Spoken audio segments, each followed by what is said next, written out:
Queridos, quem acredita que o Evangelho transforma vidas? Que a palavra de Deus precisa transformar vidas. Amém? Eu vou fazer outra pergunta, e essa é uma pergunta retórica, não quero que tu me responda, quero que tu penses.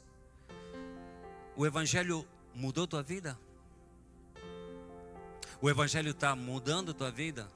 Está transformando tua vida? Transformou tua vida? A chegada de Cristo em ti trouxe uma diferença na tua vida? Quando tu conheces Cristo Jesus, conheceu Cristo Jesus, tu aceitou a Cristo no teu coração, isso trouxe e cheirou em ti uma transformação? Se não cheirou, estamos num pequeno probleminha. E se cheirou, aleluia, glória a Deus. E se não cheirou, hoje é o dia de a gente poder nos realinhar com Jesus Cristo em aquelas coisas que precisamos realmente nos revestir, que é o tema que eu vou estar falando nessa noite. Sem ser o domingo passado, o outro anterior, eu tive falando um pouquinho sobre buscar as coisas do alto. Lembra que eu falei sobre isso? Capítulo 3 de Colossenses. Tive falando um pouquinho sobre buscar as coisas do alto. E hoje eu quero continuar, porque como toda a carta de Paulo tem uma sequência, uma dinâmica nas suas cartas. Ele fala sobre teoria, mas depois ele também quer que a gente coloque em prática. Então as cartas paulinas, todas as cartas paulinas, elas se dividem em teoria e prática. Aquelas coisas que ele está ensinando, mas a partir da metade, um pouquinho para frente do capítulo, da ideia que ele está trazendo, Paulo sempre coloca que o Evangelho precisa ser prático. Não adianta a gente dizer que temos fé e não exercemos a nossa fé. Não adianta dizer que o Evangelho transforma a vida se a minha vida não está sendo transformada. Não adianta eu dizer que eu amo alguém simplesmente com palavra e não tem atos. Por isso Tiago fala que a fé sem a fé sem obra, desculpa, a fé sem obra é morta em si mesma. Porque simplesmente eu acredito, mas não coloco em prática. Tu me diz do amor ao próximo e tu passa por teu irmão e nem cumprimenta teu irmão. Então o Evangelho precisa ser prático. A nossa fé precisa ser prática.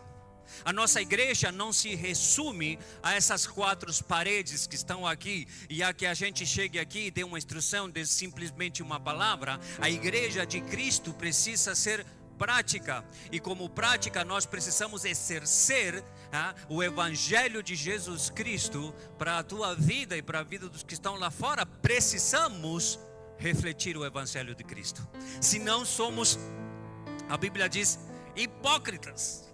Eu já comecei bem, já. Somos hipócritas, e hipocrisia é ser um artista. Lembra que eu falei isso outra vez? Uma pessoa hipócrita, a palavra grega de hipócrita é artista, é uma pessoa que representa, vive uma coisa que ela não é.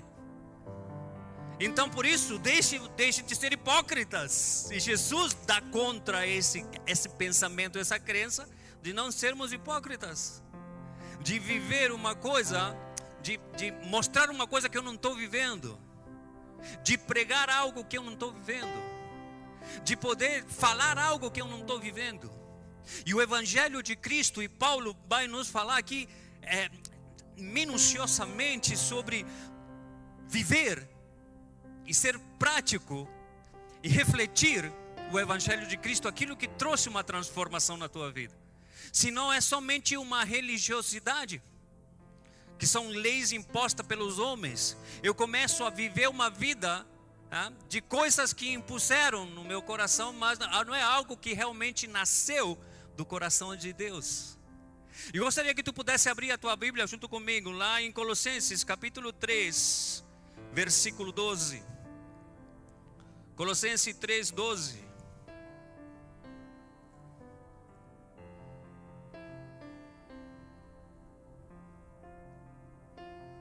Diz assim: Desculpa. Portanto,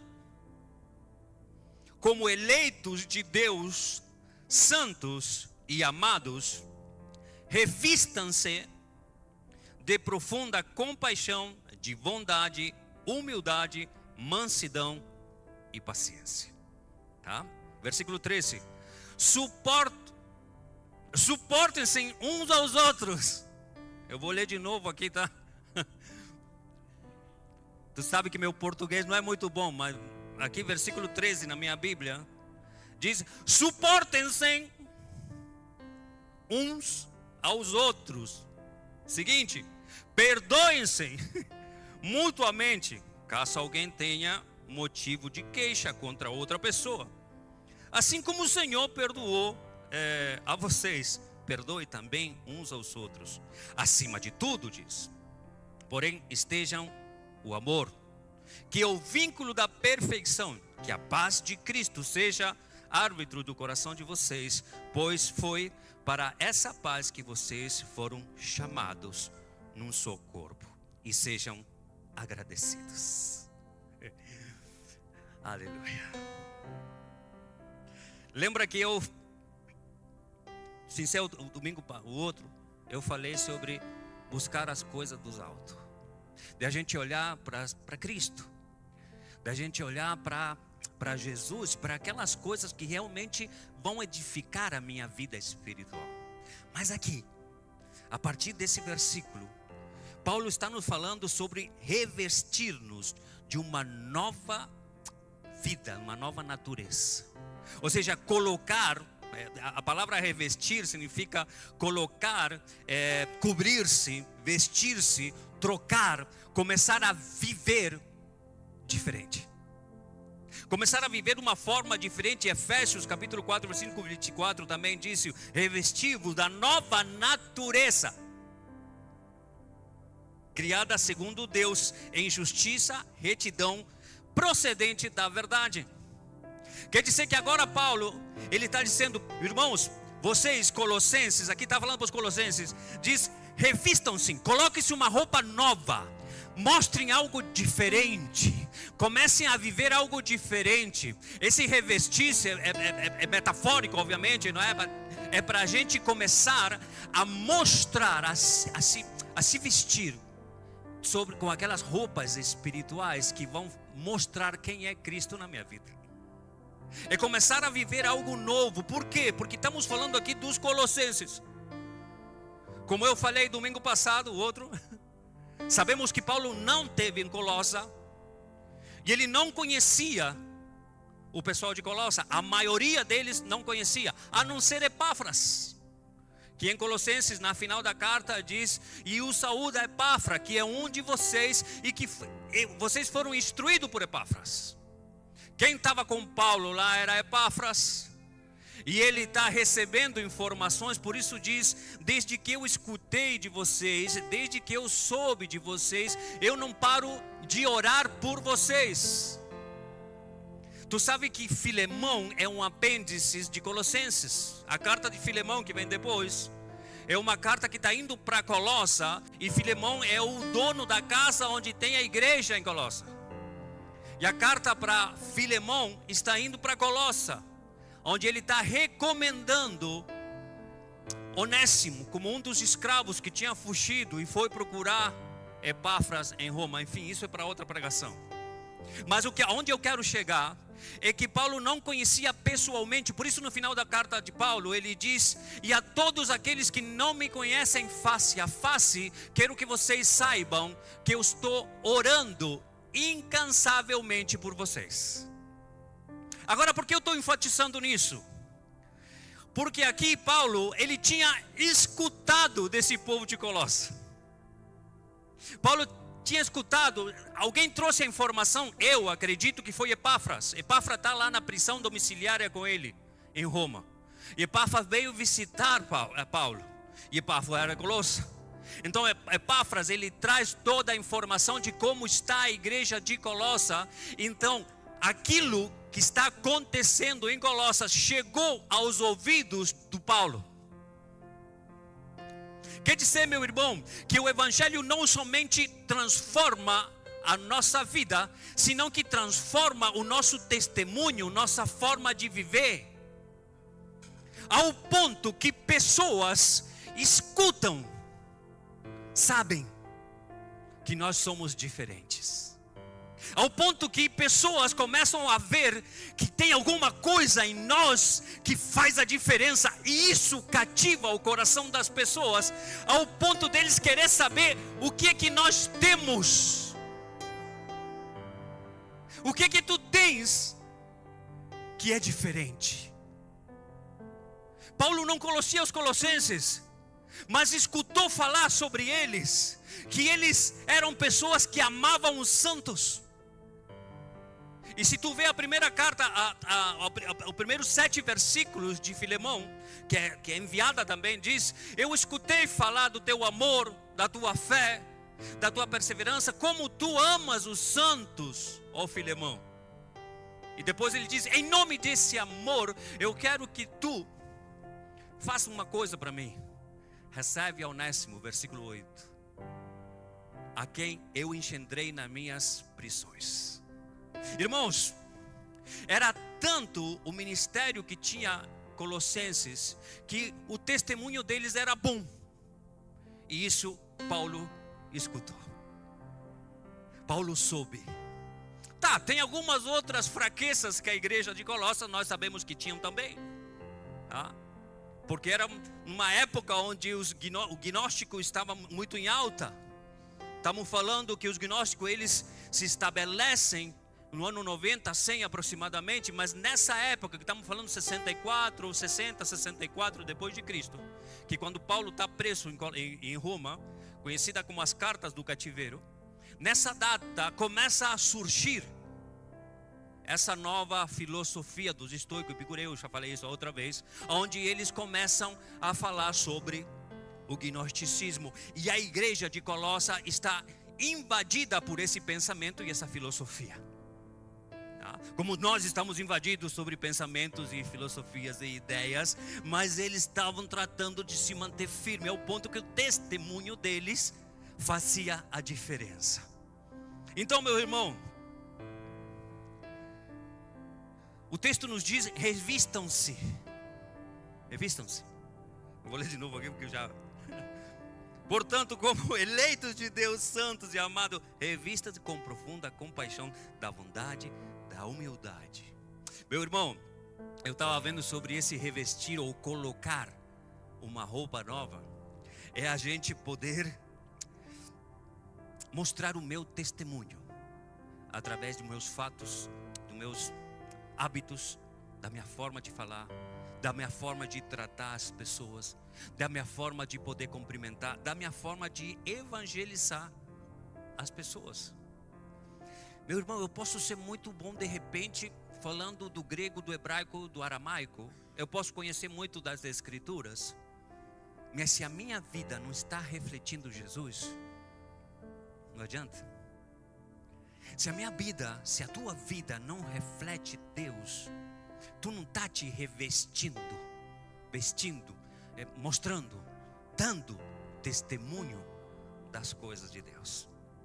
Então nós podemos chegar aqui todos bonitos, lindos, penteadinhos, cheirosos, aparentando viver um evangelho maravilhoso, mas aqui dentro Jesus não tem feito a diferença na minha vida.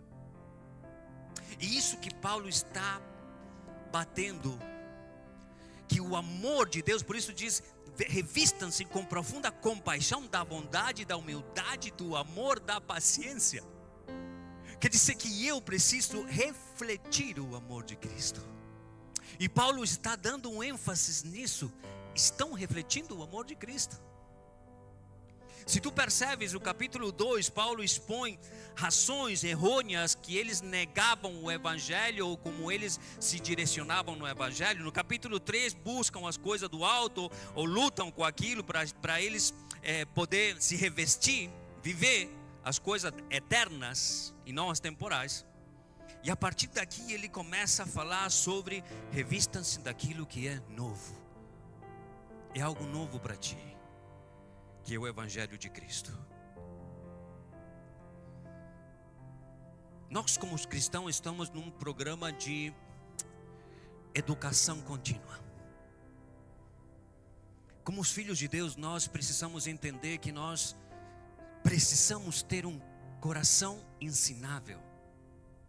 Tem pessoas aqui nessa casa que tem muitos mais anos que eu, muito mais, mas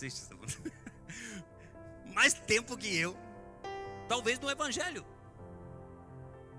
mais velhos que eu no Evangelho. Eu tenho 20 e poucos anos, não é pouco, mas 20 e poucos anos de missionário cristão. Então, de repente tem pessoas que dizem assim, não, eu já escutei sobre isso, sobre aquilo, sobre tantas coisas do Evangelho, porque... Agora, o importante, meu irmão, é que como filhos de Deus, nós precisamos ter um coração ensinável. A gente está num contínuo aprendizado do conhecimento de Deus. Eles aqui tinham essa dificuldade, porque eles acreditavam que através do conhecimento eles eram salvos, que é o que o gnosticismo ensinava. Agora aqui Paulo está dizendo, sim, está perfeito sobre isso, mas o conhecimento da profundeza, da compaixão, do amor de Deus na tua vida. E eu volto àquilo que eu sempre gosto de falar sobre intimidade com Deus. Intimidade com Deus. Eu amo falar sobre conhecer a Deus e intimidade com Deus. São algumas aulas que eu dou na Chocum. Intimidade com Deus e conhecer a Deus. Por quê? Porque isso vai fazer com que a gente entenda que nós precisamos cada dia conhecer mais e mais e mais e mais de Deus. A intimidade de Deus é a essência do amor de Cristo. Esse processo de conhecer a Deus, meu irmão, é para toda a nossa vida. A partir do momento que a gente acha que a gente já sabe tudo de Deus, que já sabemos tudo, aí é onde a gente começa a se atrapalhar no nosso relacionamento com Deus, porque tu não tem como ensinar, como falar nada para alguém que já sabe tudo. O coração dessa pessoa não é ensinável, não está aberto, não está com expectativa. E outra coisa, deixa eu te dizer, meu irmão, tem uma coisa que está afetando muito a nossas igrejas, que se chama apatia espiritual. Tu sabe o que é uma pessoa apática? A palavra apática, o significado de apatia é privado de sensações, privado de emoções. Se tem psicólogos aqui, eu sei que tem uma. Privado de sensações ou privado de emoções, ele se privou. Ninguém nasce apático. A pessoa vira apática. Ela começa a ser apática por algum evento na sua vida. Ele já não nasce apático, ele se vira um apático por algum evento da vida. E tem muitas pessoas que estão no Evangelho, que alguma coisa fez com que ela parasse, controlasse as suas emoções para não sentir mais nada, por medo àquilo que vai acontecer. Em algum momento aconteceu algum evento, ele foi machucado com aquele evento e ele hoje não quer abrir mais seu coração para ninguém. E pode acontecer isso nos nossos relacionamentos, no nosso dia a dia, e pode também a gente transmitir isso para Deus.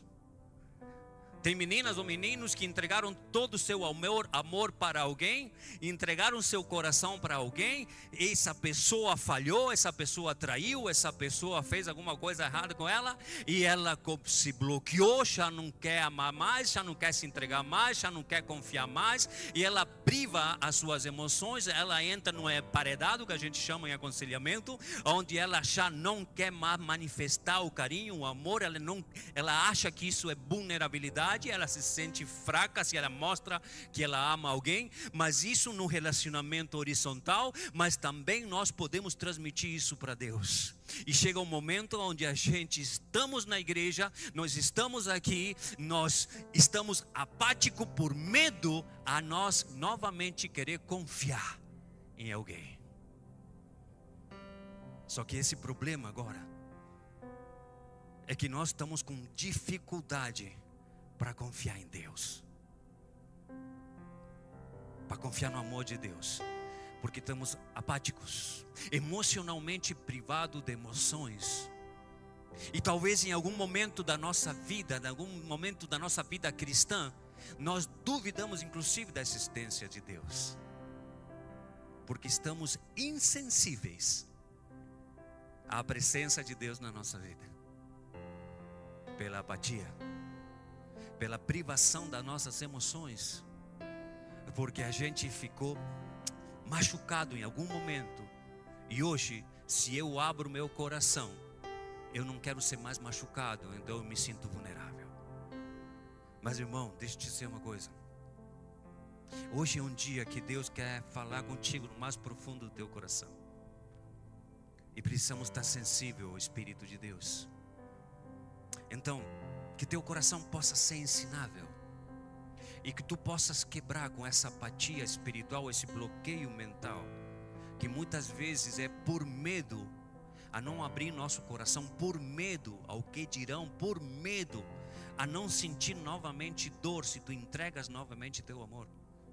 Por medo a mostrar as tuas emoções, a gente está se afastando do ser mais maravilhoso que é Deus.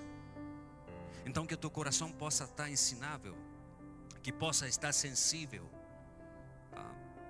Aqui nesse texto que a gente leu, Paulo oferece algumas estratégias para que a gente possa viver cada dia que vivamos conforme aos princípios de Deus. Tá? Por exemplo, diz que temos um espírito perdoador e misericordioso. Meu irmão,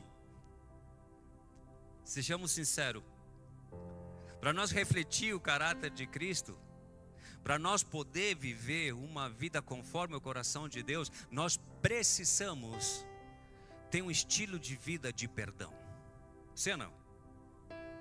E vamos ser sinceros aqui, levanta a mão. É difícil perdoar?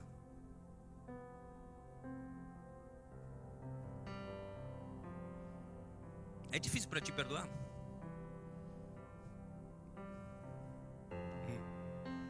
Certo que sim? Perdoar não é esquecer. Porque no momento que a gente vai perdoar, não vem uma amnésia e a gente esquece. Não tenho mais nada. Perdoar não é esquecer. Perdoar é lembrar sem dor. Tu conseguir lembrar daquele evento, mas já não te dói mais. Perdoar não é um sentimento, porque muitas vezes a gente não tem esse sentimento de perdoar. Perdoar é uma decisão. Tu vai decidir, é um imperativo. Deus na palavra é um imperativo. Perdoa. Perdoar aquela pessoa, porque de repente perdoar alguém que passou por ti e não te cumprimentou é uma coisa. Agora perdoar aquela pessoa que realmente te falhou, que realmente te machucou, perdoar aquela pessoa que estuprou, perdoar aquela pessoa que te falhou, que te traiu, perdoar aquela pessoa que te fez hoje uma pessoa apática, porque tu entregou todas o teu amor, o teu sentimento, tu entregou para ele, tu confiou para ela isso, e de repente essa pessoa te falha. Tu já não quer sentir mais essa dor, tu te bloqueias. Tu entra numa vida de angústia, porque a pessoa angustiada é uma pessoa que não consegue perdoar. Então tu vive uma vida angustiada porque tu não consegue perdoar. Esse tipo de perdão é um pouquinho mais complicado. Perdoar uma pessoa que realmente fez alguma coisa que fez a diferença na tua vida e hoje tu não consegues viver como tu era antigamente, como tu vivias antigamente, porque tu tem essa pessoa presa aqui no teu coração e tu também estás preso, emocionalmente preso pela falta de perdão. Então Paulo diz: perdoais uns aos outros. Ele está dizendo: revistam-se disso agora.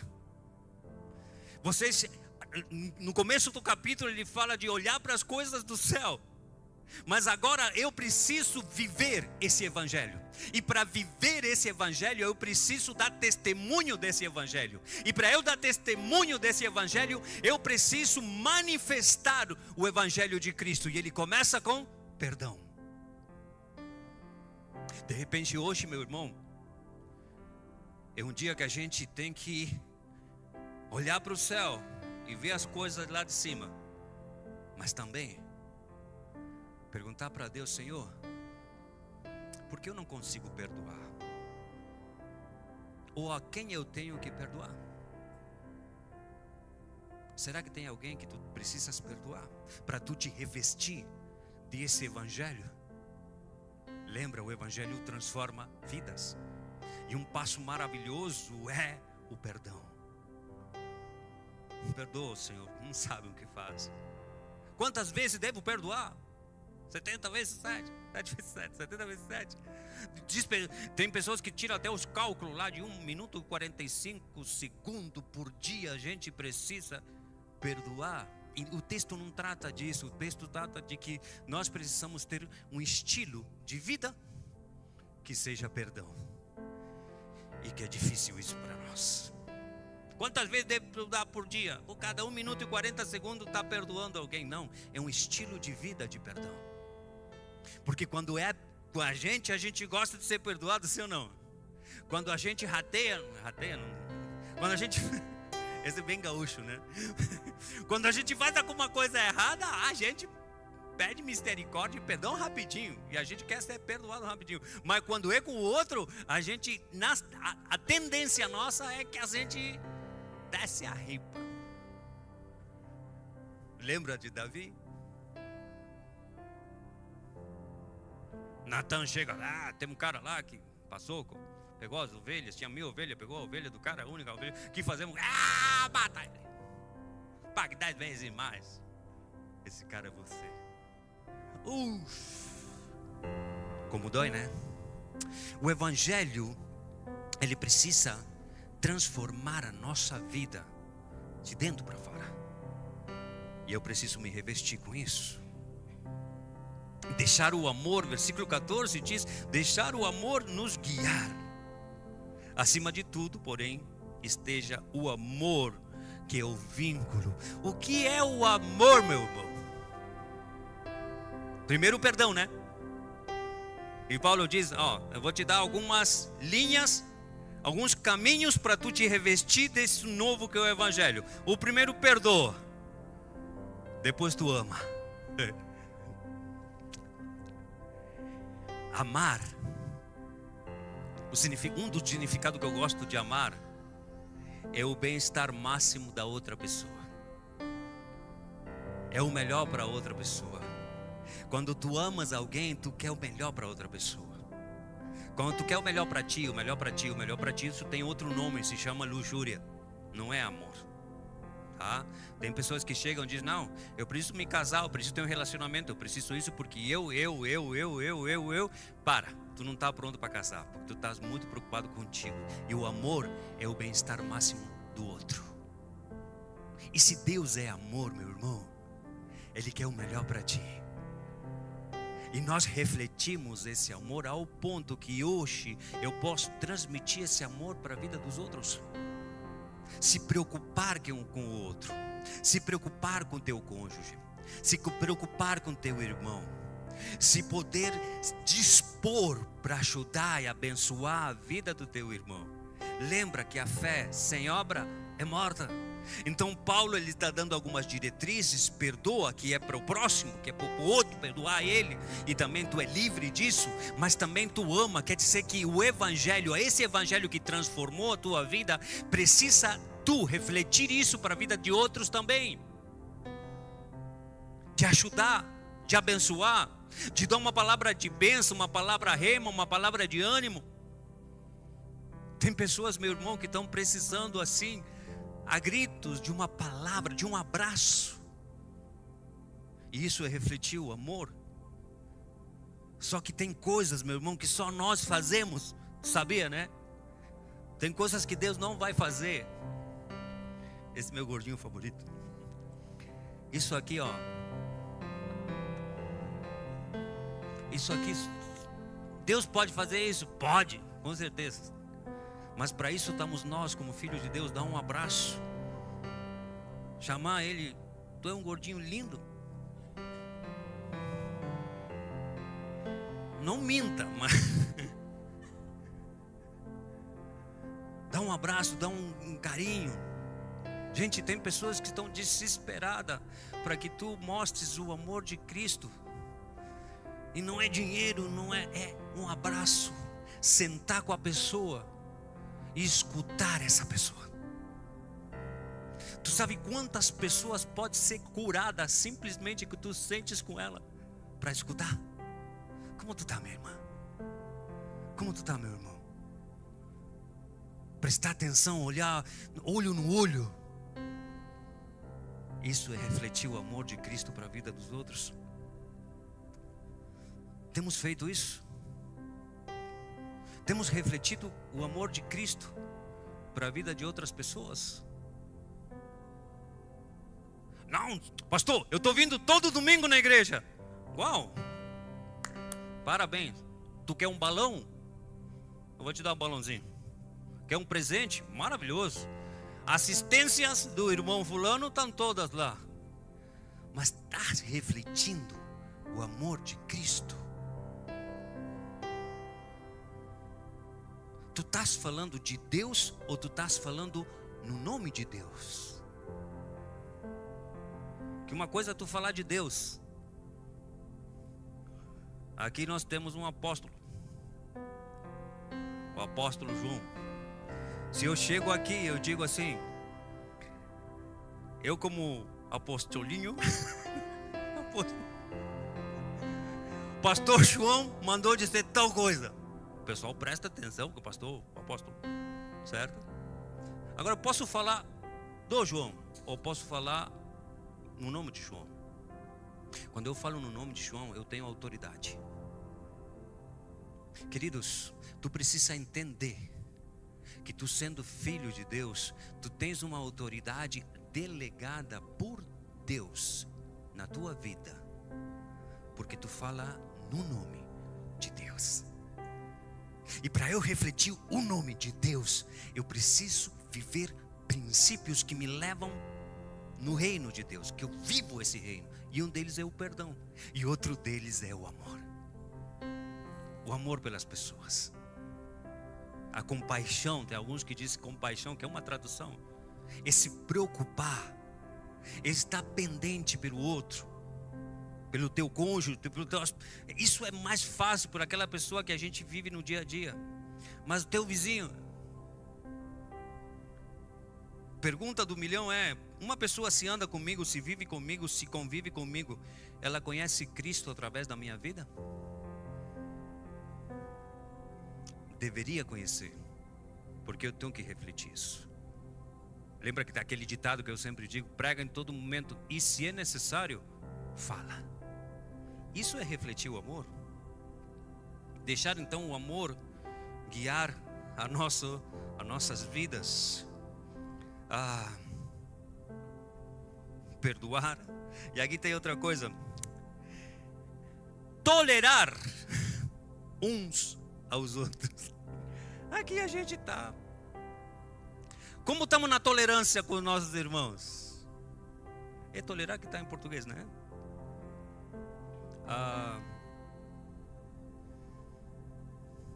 Suportais em português. É que eu tenho um espanhol aqui. Suportais uns aos outros. Suportem-se uns aos outros, perdoando-se. Meu irmão, tu sabe qual é o maior problema que nós temos hoje na igreja? Ou na vida? Que a gente não suporta ninguém. Tu sabe que eu estou com 50 anos já. Não sei que não parece, mas...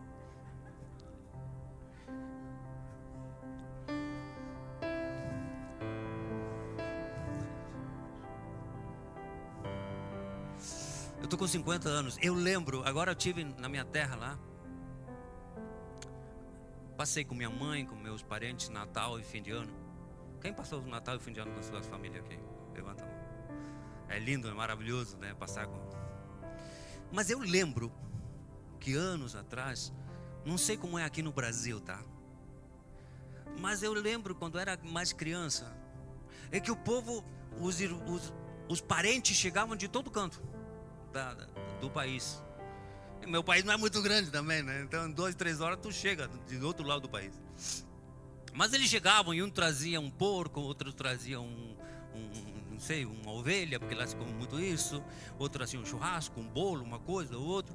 E todo mundo se juntava na casa de alguém, aquele que tinha casa maior, mais grande. E todo mundo se juntava lá e a gente passava desde 20 até primeiro todo mundo junto. E era bacana, porque e era presente de Natal, e era lindo, porque eu lembro assim, a minha memória, toda a família reunida, tios que eu não via todo ano, chegava lá no Natal e fim de ano. Era lindo, lindo de ver isso. Mas o que acontece? O povo se suportava. Hoje nós não suportamos mais, porque isso do amor, do perdão, a gente já, assim... Tem pessoas, tu sabe, que faz anos que não falam com seus irmãos, suas mães.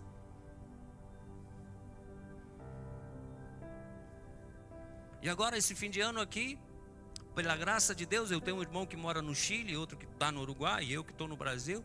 Pela graça de Deus a gente conseguiu, depois de alguns anos, a gente estar todo mundo junto com minha mãe. Que meu pai já faleceu, mas com minha mãe teve um momento maravilhoso. Fazia anos, a gente tirou uma foto lá, porque fazia muitos anos que a gente não vivia isso.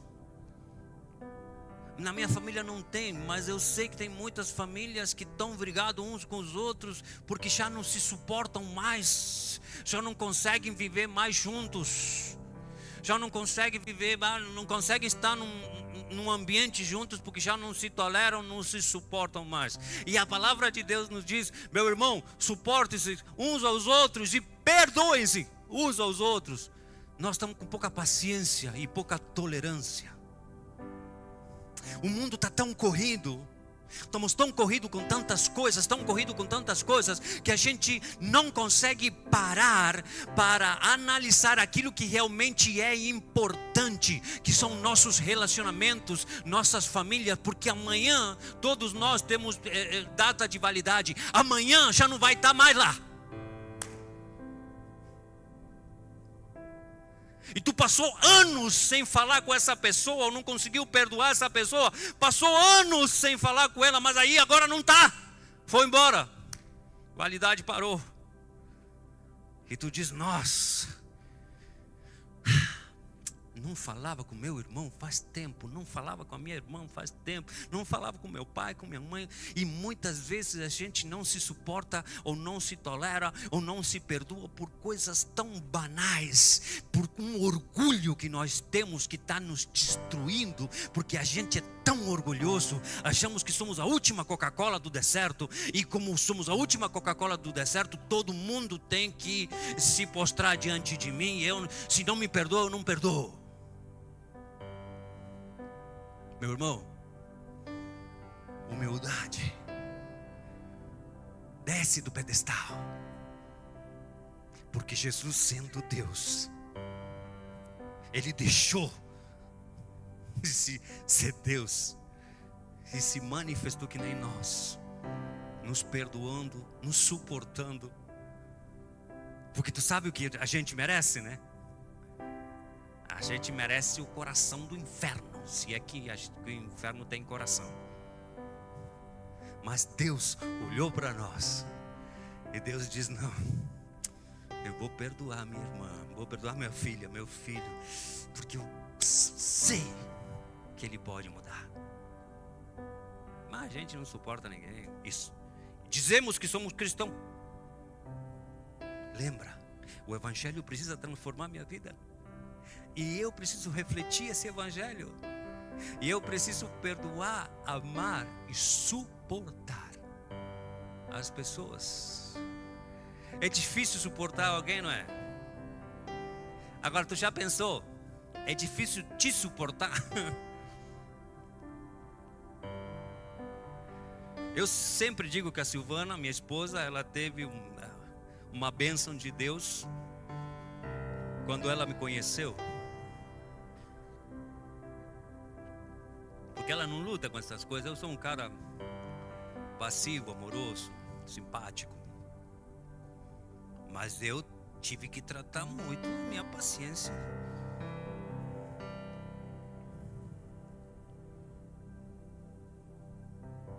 Versículo 15 diz que Cristo possa governar as nossas vidas, que a paz de Cristo seja o hábito, aquele que governa no coração de vocês. Foi para essa paz que vocês foram chamados. Cristo governa a tua vida? De verdade Cristo está governando nossa vida, meu irmão?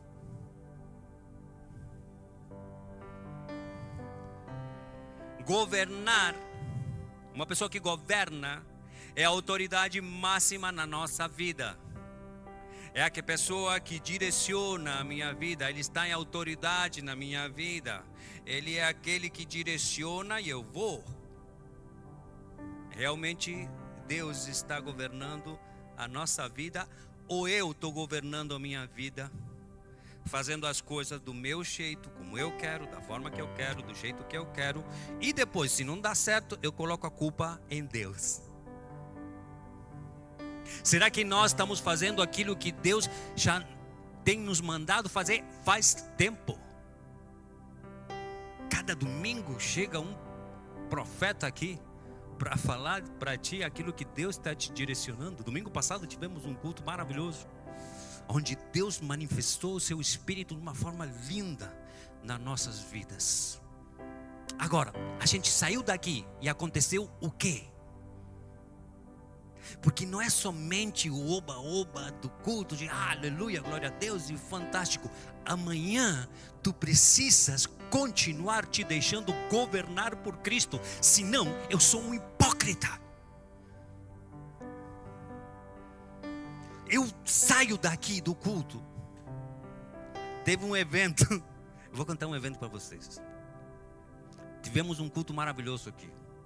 Eu tinha convidado umas missionárias que tinham vindo comigo, tá? E tinha várias pessoas, e tinha pessoas que estavam visitando, só que a gente não sabia que tinha pessoas que estavam visitando aí. E essas missionárias estavam saindo aqui, e não sei o que aconteceu, que tiveram que parar o carro assim, porque a pessoa ficou brava, essa irmã, ou esse irmão ficou bravo. Mas ficou bravo que começou a falar assim, coisa para as missionárias, né? E as missionárias olharam para mim e disseram: nossa, pastor, os irmãos da igreja, eles vivem em santidade, né? E eu falei para ela: não, minha irmã, desculpa, mas não, são irmãos que eu não sei no que. De repente o irmão estava mal, saiu daqui. Mas foi um culto abençoado que a gente teve aqui. Mas saíram aqui, lembraram da mãe dela, da tia, de todo mundo aí, e a mulher ficou sem saber o que fazer. Queridos, isso é algo extremo que aconteceu, mas tu sabe que nós, cada dia, nós reagimos de formas parecidas. Escutamos uma palavra, chegamos aqui, nos arrependemos, pedimos perdão para Deus, e a gente sai para aí e parece que estamos endemoniados. Maltratamos as nossas esposas, falamos mal, brigamos, falamos palavrão. Eu digo falamos uma coisa assim geral, né? Não aconteceu aqui.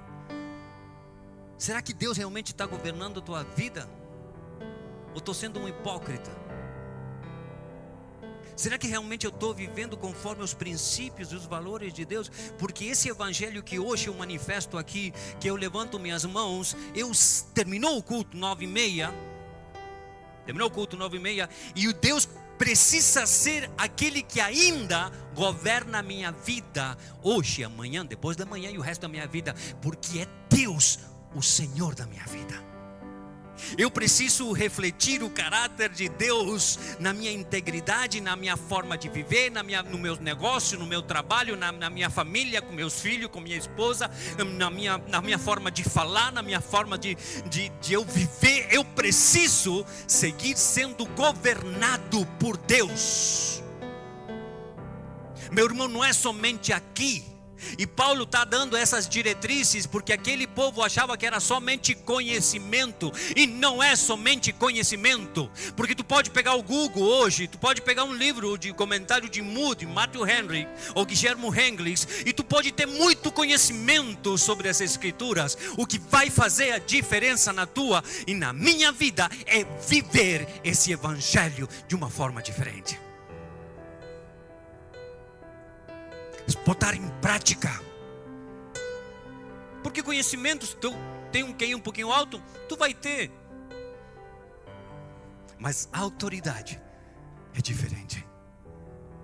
A autoridade tu vai ter quando tu vives o que tu prega.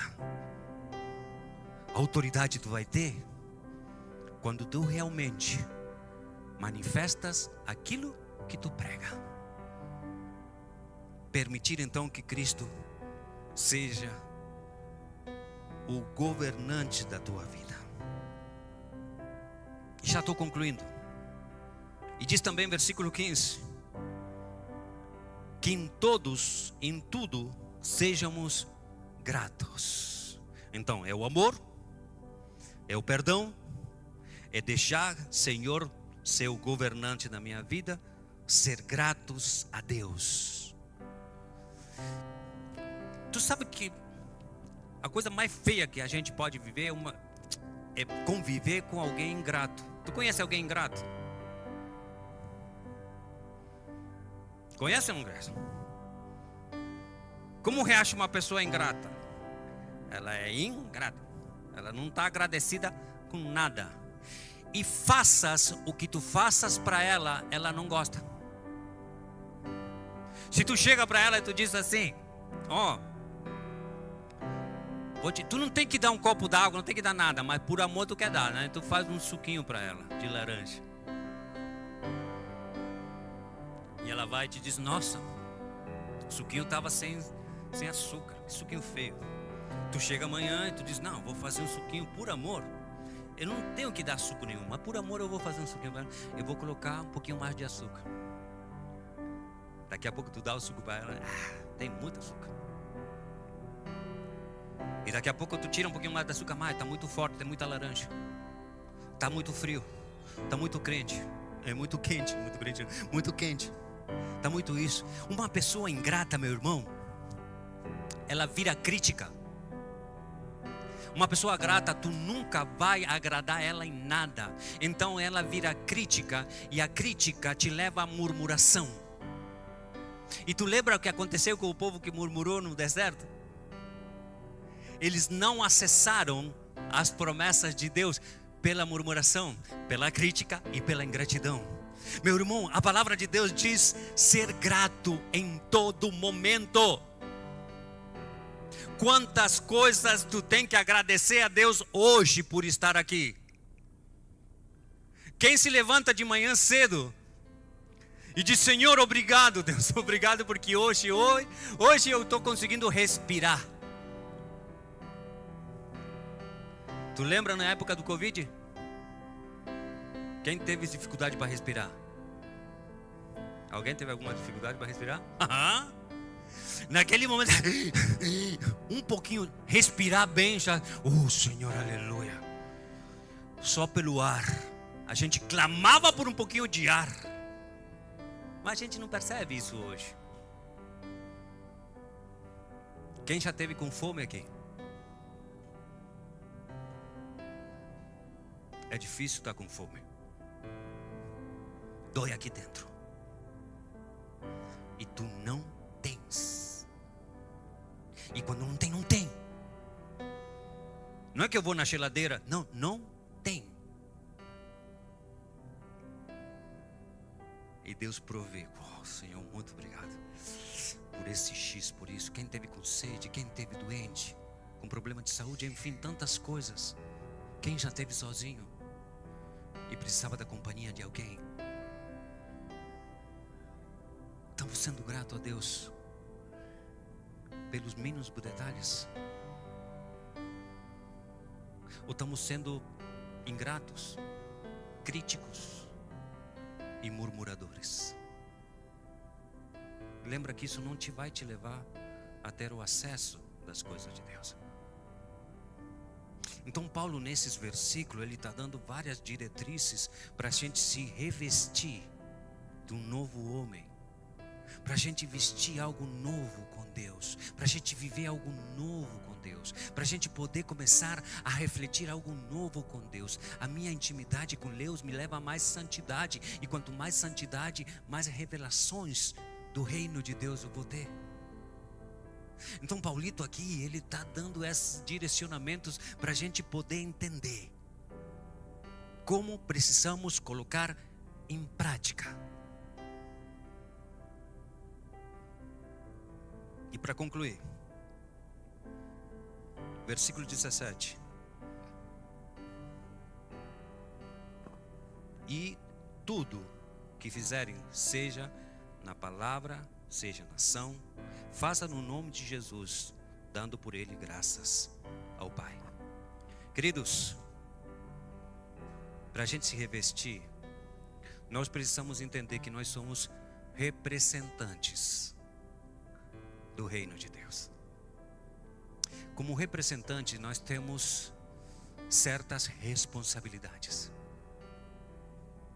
Nós temos benefícios, mas temos responsabilidades.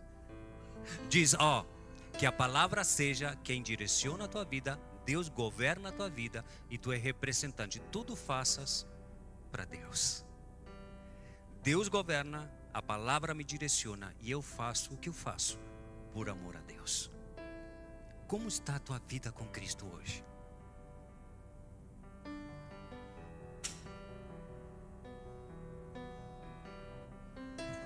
Deus falou.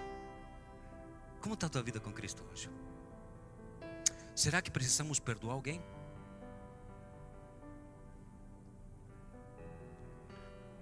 Deus te trouxe a memória que tem que se perdoar alguém? Ou de repente tu mesmo precisa ser perdoado? Ou se sentir perdoado? Ou talvez precisas te perdoar? Tem pessoas que não conseguem se perdoar. Será que estamos vivendo no amor de Deus? Será que Deus é quem está governando a minha vida? Estamos sendo gratos? E somos realmente representantes de Cristo na terra? Fica de pé, vamos orar.